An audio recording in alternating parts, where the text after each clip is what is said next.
Unit number 7 AC current.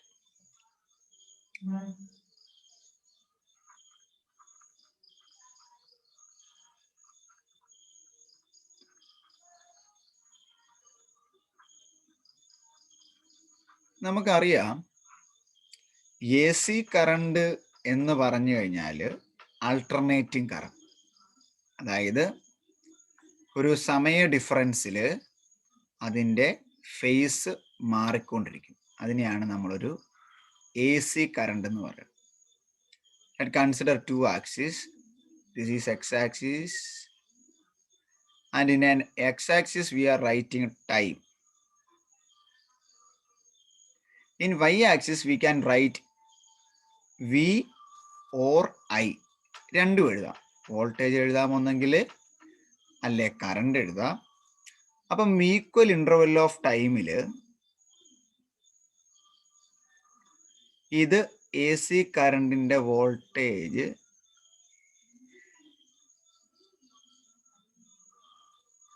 ഇങ്ങനെ propagate ചെയ്യും.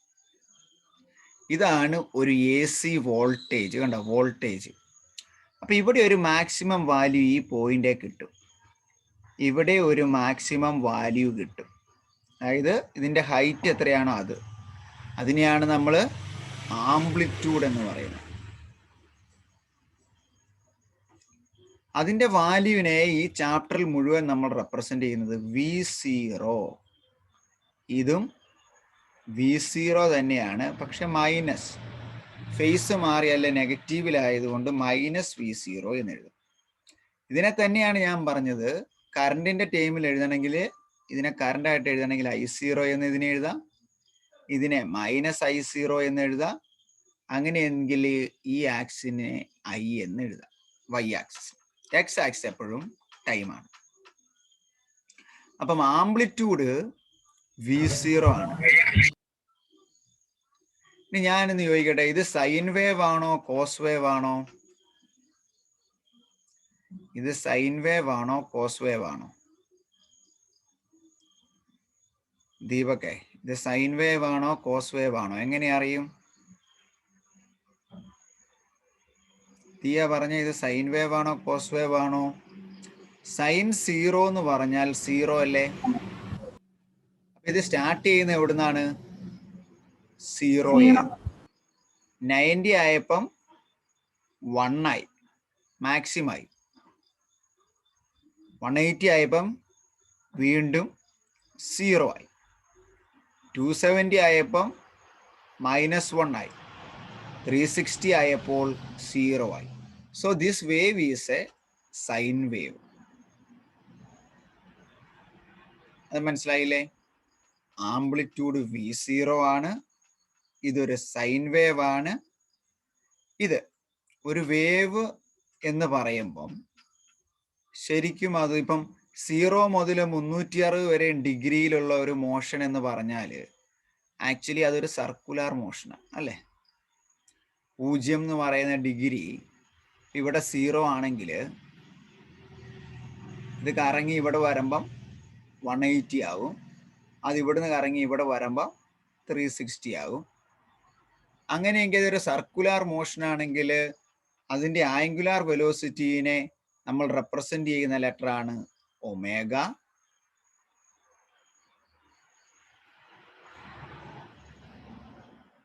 അത് സഞ്ചരിക്കാൻ എടുക്കുന്ന സമയം ടിയുമാണെങ്കിൽ നമുക്ക് വോൾട്ടേജിന്റെ ഇക്വേഷൻ എഴുതാനാണ് V = V0 sin ωt. അപ്പം ഒരു AC കറണ്ടിന്റെ ജനറൽ ഇക്വേഷൻ ആണ് V = V0 sin ωt. ഒരു ചോദ്യമായിട്ട് ഇങ്ങനെ തരും, V = 10 sin ωt ആണെങ്കിൽ ഇതിന്റെ ആംപ്ലിറ്റ്യൂഡ് എത്രയാണെന്ന് ചോദിച്ചാൽ ഏതാണ്? 10 ആണെന്നോ, 10 എന്നുള്ളതാണ് അതിന്റെ ആംപ്ലിറ്റ്യൂഡ്. പിന്നെ ഈ ωt എന്ന് പറയാനാണ് അതിന്റെ ഫേസ്. ഫേസ് എന്ന് പറഞ്ഞാൽ അതിന്റെ റൊട്ടേഷന് എന്തെങ്കിലും വ്യത്യാസം. ഇപ്പൊ നമ്മൾ പറയാണ് നമ്മളുടെ വോൾട്ടേജിന് ഒരു ഫേസിന് വ്യത്യാസമുണ്ട്. ആ ഫേസിന്റെ വ്യത്യാസത്തിനെ നമ്മൾ റെപ്രസെന്റ് ചെയ്യുന്ന ലെറ്റർ ആണ് φ. Then if there is any difference in phase phi,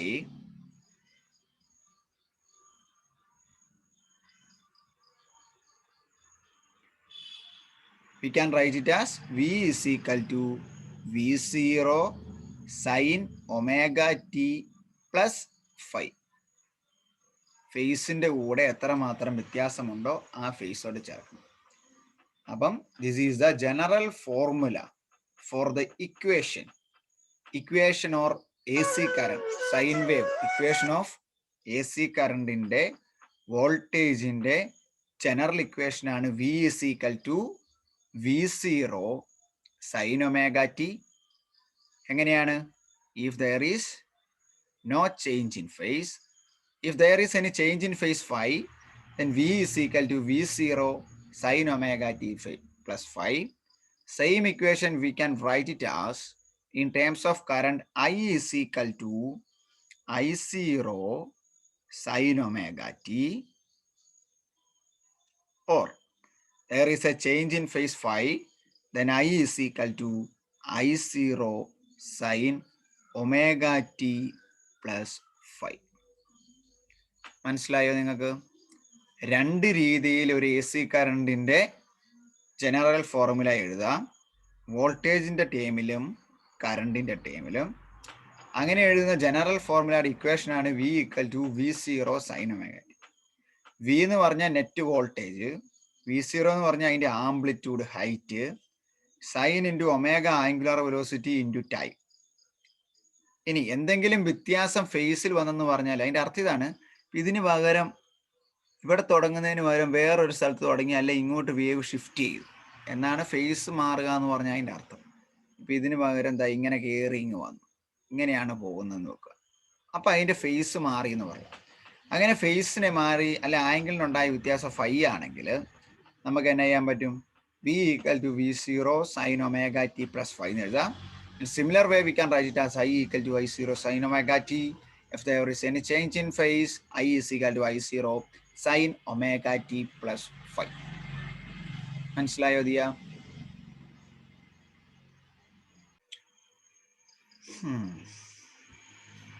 So next heading, RMS value. RMS value of current and voltage.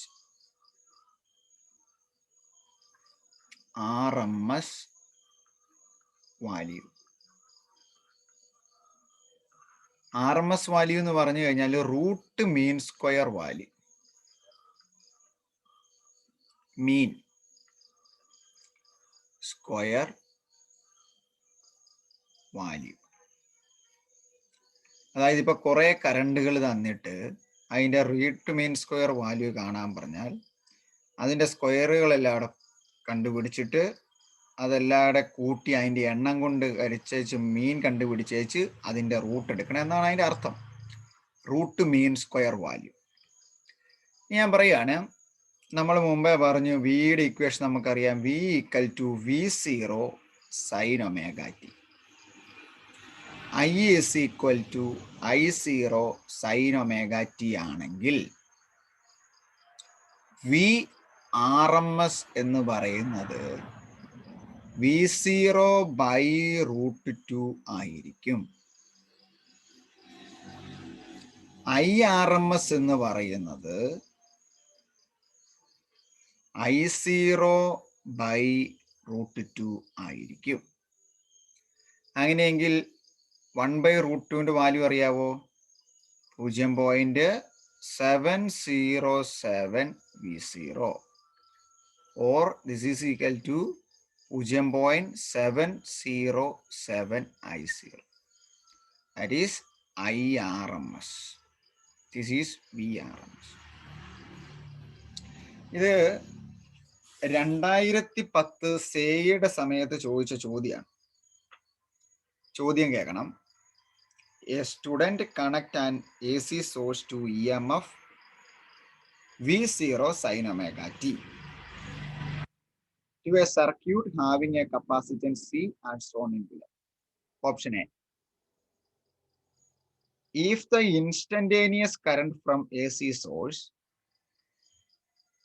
if the instantaneous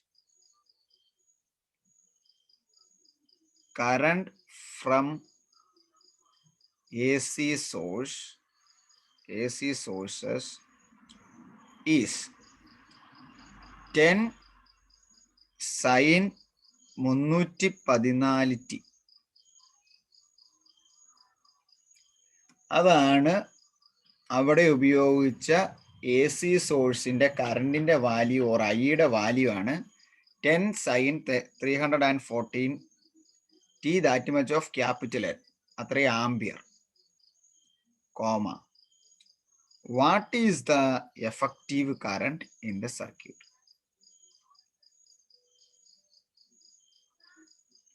എല്ലാ പ്രാവശ്യവും ഇങ്ങനെ ഒരു കുഞ്ഞ് ഓപ്ഷൻ ഈ ഒരു ചോദ്യം ചോദിക്കും. What is the effective current in the circuit? ചെയ്യാൻ അറിയാവോ മീട്ടു? ഹലോ, ചെയ്യാൻ അറിയാവോ ഈ പ്രോബ്ലം? ചെയ്യാൻ അറിയാവോ?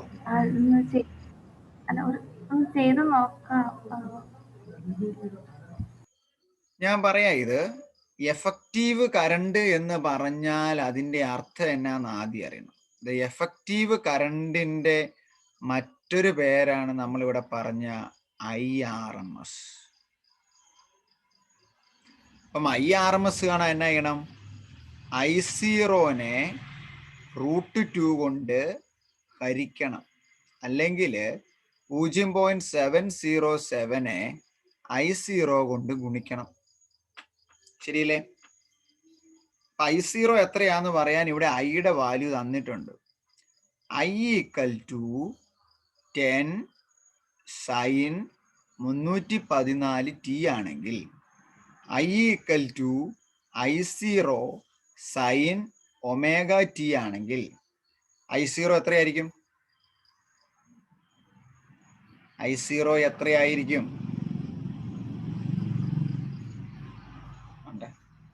പറഞ്ഞേ, ആരേലും പറഞ്ഞേ. ഇവിടെ I0ക്ക് കറസ്പോണ്ടിങ് ആയിട്ട് ഈ ഇക്വേഷനിൽ കിടക്കുന്ന I0യുടെ വാല്യൂ എത്രയാണ്? 10. അപ്പൊ എത്ര കിട്ടും? 0.707 × 10.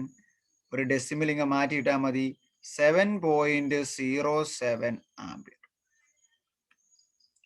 2010 ചോദിച്ച ക്വസ്റ്റ്യൻ പേപ്പറിലെ ചോദ്യത്തിന്റെ ആൻസർ ആണിത്. അന്ന് എനിക്കും നമ്മളൊക്കെ ചിന്തിക്കുന്നത് IRMS എത്രയാന്ന് ഡയറക്റ്റ് ചോദിക്കുന്നുള്ളു. അപ്പം RMS വാല്യൂവിന്റെ മറ്റൊരു പേരാണ് എഫക്റ്റീവ് കറണ്ട് കാണാൻ ചോദിച്ചാൽ. Effective current or voltage, that is equal to VRMS is equal to V0 divided by √2. IRMS is equal to I0 by √2. That is equal to 0.707 into I0. Clear അല്ലേ? അതും ആ problems ഒക്കെ എഴുതിയെടുത്തേ.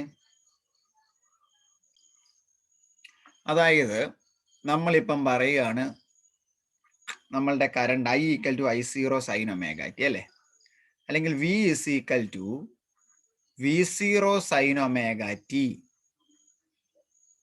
എന്ന് പറയുന്ന AC വോൾട്ടേജിനെ വെക്ടറായി represent ചെയ്യുമ്പോൾ വിളിക്കുന്ന പേരാണ് phasor or ഫേസേഴ്സ് or phasor diagram. ഇവിടെ നമുക്കിപ്പം ഒരു ഇക്വേഷൻ എടുക്കാം.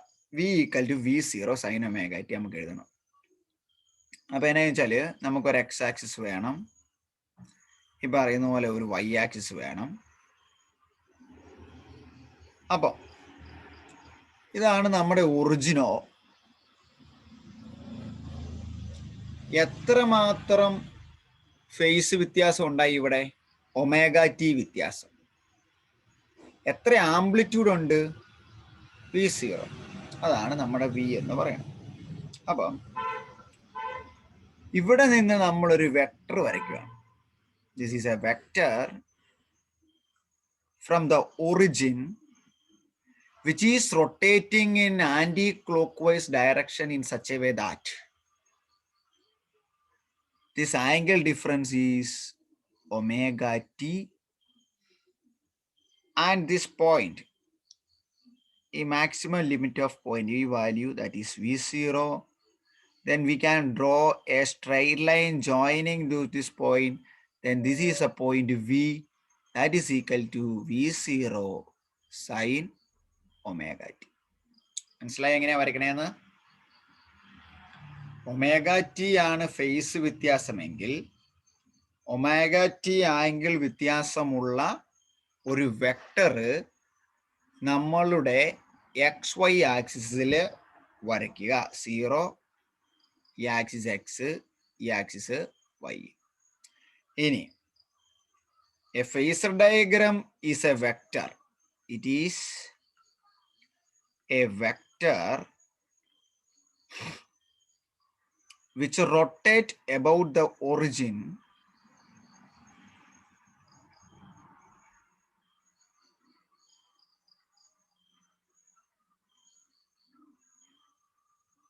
in anti-clockwise direction.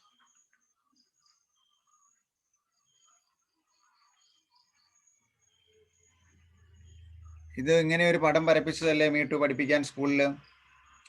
ഇങ്ങനെ ഒരു വെക്ടർ വരച്ചിട്ട്, ദിയ കേൾക്കാവോ? ഇങ്ങനെ ഒരു സാധനം പടം കണ്ടതായിട്ട് ഓർക്കുന്നുണ്ടോ? ഇതാണ് ഞാൻ ചോദിച്ചത്, ഫേസർ എന്നാണ്. നന്നായിട്ട് മനസ്സിലാക്കണം. It is A vector drawing from the origin. It is rotating in anti-clockwise direction with angular velocity omega.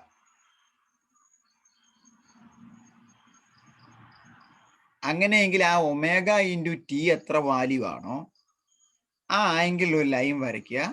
അതിൻ്റെ ഈ പോയിന്റ് V0 ആണെങ്കിൽ ദ വൈ ആക്സിൽ ജോയിൻ ചെയ്യുന്ന പോയിന്റ് ആണ് V equal to V0 sin omega t. എന്നാൽ ഞാനൊരു ചോദ്യം ചോദിക്കാം. I is equal to I0 sin omega t plus 5. ഇതെങ്ങനെ വരയ്ക്കും?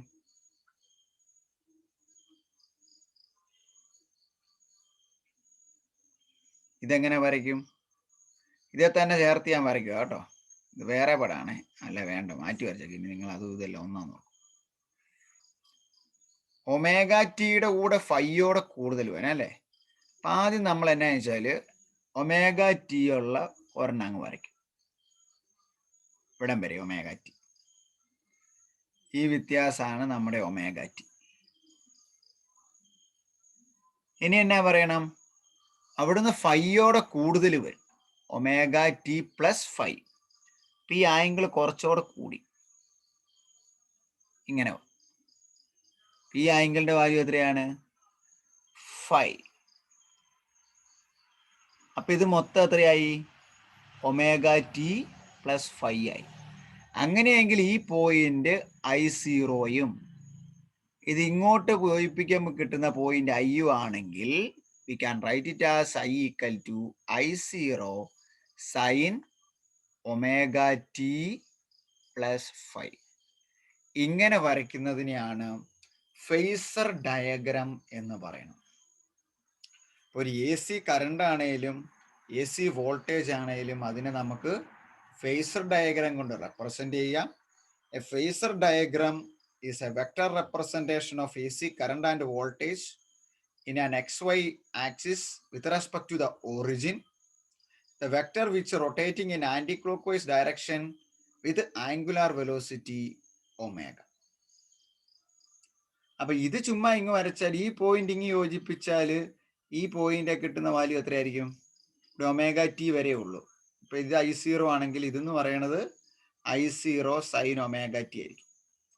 ഇവിടെ 5 ആണെങ്കിൽ I0 sine omega t plus 5. ഇനി വേറൊരു 5 ഉണ്ട്, വീണ്ടും കൂടുതൽ വരയ്ക്കുക.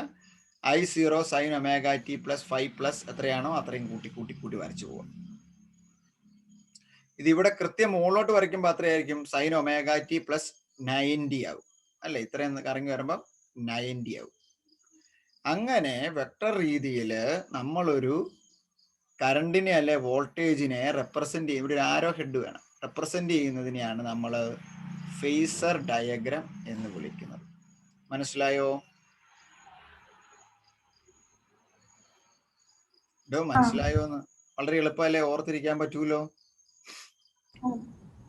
ആ വരച്ചെഴുതിയെടുത്ത് നമുക്ക് ഇനി പഠിക്കാൻ പോകേണ്ടത് എ സി കറണ്ട്, ഒരു റെസിസ്റ്റർ, കപ്പാസിറ്റർ, ഇൻഡക്ടർ, ഈ മൂന്നിലൂടെ എ സി കറണ്ട് ഒഴുകുമ്പോൾ അതിൻ്റെ ഫേസിന് എന്തൊക്കെ വ്യത്യാസം വരും, അല്ലെങ്കിൽ അതിൻ്റെ ഐക്ക് എന്ത് വ്യത്യാസം വരും, വിക്ക് എന്ത് വ്യത്യാസം വരും, ഇത് തമ്മിൽ എന്തെങ്കിലും ഫേസ് ഡിഫറൻസ് ഉണ്ടോ, ഇതൊക്കെയാണ് അറിയേണ്ടത്. അപ്പൊ LCR സർക്യൂട്ട്, LCR സർക്യൂട്ട് എന്ന് പറഞ്ഞാൽ എന്നാണ്? എൽ എന്ന് പറഞ്ഞാൽ എന്നാ me too? LCR, L is for inductor, C for capacitor, R for resistance. അപ്പൊ ഇത് ഓരോന്നും സെപ്പറേറ്റ് ആയിട്ട് നമ്മൾ ആദ്യം പഠിക്കും. ആദ്യം നമ്മൾ റെസിസ്റ്റൻസിന്റെ പഠിക്കും, പിന്നെ നമ്മൾ കപ്പാസിറ്റൻസിന്റെ അല്ലെ ഇതിന്റെ കപ്പാസിറ്ററിന്റെ പഠിക്കും, പിന്നെ നമ്മൾ ഇൻഡക്ടറിന്റെ പഠിക്കും, പിന്നെ ഇത് മൂന്നും ചേർന്ന LCR സർക്യൂട്ട്. അപ്പം L ഇങ്ങനെ inductor, C capacitor, R resistor. ഇതിനകത്തേക്ക് ഒരു AC കൊടുത്താൽ അതിൻ്റെ ഔട്ട്പുട്ട് എങ്ങനെയായിരിക്കും എന്നതാണ് ഇനി മെയിൻലി ഈ ചാപ്റ്ററിൽ പഠിക്കാൻ. LCR അത് പഠിക്കാൻ വേണ്ടി നമ്മൾ ആദ്യത്തെ ഹെഡിങ് എടുക്കുകയാണ്, an AC current passing through a resistor, AC voltage through a resistor. വളരെ എളുപ്പമാണ്. ഒരു റെസിസ്റ്ററിലൂടെ പോകുമ്പം ഫേസ് ഡിഫറൻസോ പാത്ത് ഡിഫറൻസോ ഒന്നും ഉണ്ടാകുന്നില്ല. വളരെ സിമ്പിളായിട്ട് എഴുതാം. പടം വരയ്ക്കാൻ ചോദിച്ചാൽ ചുമ്മാ റെസിസ്റ്റർ മാത്രം വരച്ചു വെക്കുക. ഒരു AC കറണ്ട് അത് വരയ്ക്കാൻ ശ്രദ്ധിക്കണം, ഇങ്ങനെ വരയ്ക്കണം, വേരി ചെയ്യുന്നെന്ന് കാണിക്കാം. ഒരു AC വോൾട്ടേജ് കൊടുക്കുക. വിയുടെ ഇക്വേഷൻ ആണ്, വിയുടെ ഇക്വേഷൻ പറഞ്ഞ ദീപക്കെ, വിയുടെ ഇക്വേഷൻ ആണ് V0 sin omega t. Very good, V0 sin omega t. ഇനി ഓംസ് ലോയ്ക്കകത്ത് നിന്ന് കറണ്ടിന്റെ ഇക്വേഷൻ വിയും തമ്മിൽ റിലേഷൻ എന്നാണ്? ഓംസ് ലോയിൽ വിയും ഐയും തമ്മിൽ റിലേഷൻ എങ്ങനെയാ? V equal to I into R. അപ്പൊ V കിട്ടി, ഇനി നമുക്ക് I ആണ് എഴുതേണ്ടതെങ്കിൽ I ഈക്വൽ ടു V/R എന്നറിയാം അല്ലേ? അപ്പൊ ഐയുടെ സ്ഥാനത്തോട്ട് എന്നാ കൊടുക്കണം? പിയുടെ സ്ഥാനത്തോട്ട് ഈ വാല്യൂ കൊടുത്താൽ മതി. ഇതിന് ഒന്നൊന്ന് കൊടുത്താൽ സബ്സ്റ്റിറ്റ്യൂട്ട് 1 ഇൻ ദിസ് ഇക്വേഷൻ. 2 കൊടുത്തു കഴിഞ്ഞാൽ I എന്ന് പറയണത് V0 sin omega t divided by R എന്നാവും. അപ്പം നമുക്ക് I അറിയാം, ഐയുടെ general formula I equal to I0 sin omega t ആണ്. അങ്ങനെ എഴുതണമെങ്കിൽ I0യുടെ വാല്യൂ എത്രയായിരിക്കും? Where I0 is equal to V0/R. ഇത്രയേ ഉള്ളൂ. ഇനി പറയാണ്, ഇവിടെ +5 എന്നൊന്നും വന്നിട്ടില്ല അല്ലേ? I equal to I0 sin omega t +5 എന്നില്ല, -5 എന്നില്ല, +π/2 എന്നില്ല, -π/2 എന്നൊന്നുമില്ല. അപ്പൊ പറയാണ്, the voltage and current is in same phase. The voltage V and current I are in same phase. എന്ന് പറഞ്ഞാൽ നമുക്ക് എങ്ങനെ വരയ്ക്കാൻ പറ്റും? ഫേസർ ഡയഗ്രാം വെച്ച് വരയ്ക്കാം. ഇതിന്റെ ഇനി ഓരോന്നിനും, ഇനി എല്ലാത്തിനും ഇങ്ങനെയുണ്ട്, ഓരോന്നിനും ഫേസർ ഡയഗ്രാം എല്ലാം ഉണ്ട്. ഫേസർ ഡയഗ്രാം വരയ്ക്കുമ്പോൾ നമ്മൾ പറയാണ് ഒരു ഫേസ് വ്യത്യാസവും ഇല്ല. I ആണേലും V ആണേലും ഒമേഗ ടിയുടെ വ്യത്യാസം മാത്രമേ ഉണ്ടാകുള്ളൂ. അപ്പം ഇത് ഒമേഗ ടി ആണെങ്കിൽ ഇതായിരിക്കും ഇതിന്റെ ഐയും വിയും, ഇതായിരിക്കും ഇതിന്റെ I0യും V0യും. രണ്ടിനും ഒരേ ഉത്തരമാണ്, I0 omega T, V0 omega T. I0യുടെ വാല്യൂ കണ്ടുപിടിക്കാൻ വേണ്ടി V0/R എന്ന വ്യത്യാസം മാത്രം. അപ്പൊ ഇതിനെ വേവ് ഫോമിൽ വരച്ചാലും ഈ പറയുന്ന പോലെ ഒരു വ്യത്യാസവും ഇല്ല. I തുടങ്ങുന്നിടത്ത് തന്നെ വിയും തുടങ്ങും. അപ്പൊ I 0 തുടങ്ങുവാണെങ്കിൽ 0 സൈൻ വേവ് ആയതുകൊണ്ട് വോൾട്ടേജ് ഇങ്ങനെ വരയ്ക്കുവാണെങ്കിൽ V ആണെങ്കിൽ കറണ്ടും അങ്ങനെ തന്നെയായിരിക്കും. അതിന്റെ മുകളിലോട്ട് തന്നെ വേണേൽ വരയ്ക്കാം. ഞാൻ വേണേൽ ഇച്ചിരി മാറ്റി വരയ്ക്കാം. പക്ഷെ എവിടെയാണോ കൂടുന്നത് അവിടെ കൂടണം, എവിടെയാണോ 0 ആവുന്നത് അവിടെ തന്നെ 0 ആവണം. പച്ചയിൽ വരച്ചത് I. Then we can say that the current and voltage which are in same phase when an AC current passing through a resistor. അപ്പം ആദ്യത്തെ പരിപാടി തീർന്നു. റെസിസ്റ്ററിലൂടെ മാത്രം പോകുമ്പോഴുള്ള AC കറണ്ട് ഒഴുകുമ്പോഴല്ല I എത്ര, V എത്ര, അതിന്റെ ഫേസ് ഡയർ ചെയ്ത് അതിന്റെ AC ഗ്രാഫ്. മനസ്സിലായോ? ഡെറിവേഷനും പറഞ്ഞതും. It's very simple. നിങ്ങൾ മനസ്സിലാക്കി പഠിച്ചതിൻ്റെ കൂടെ പോരൂ.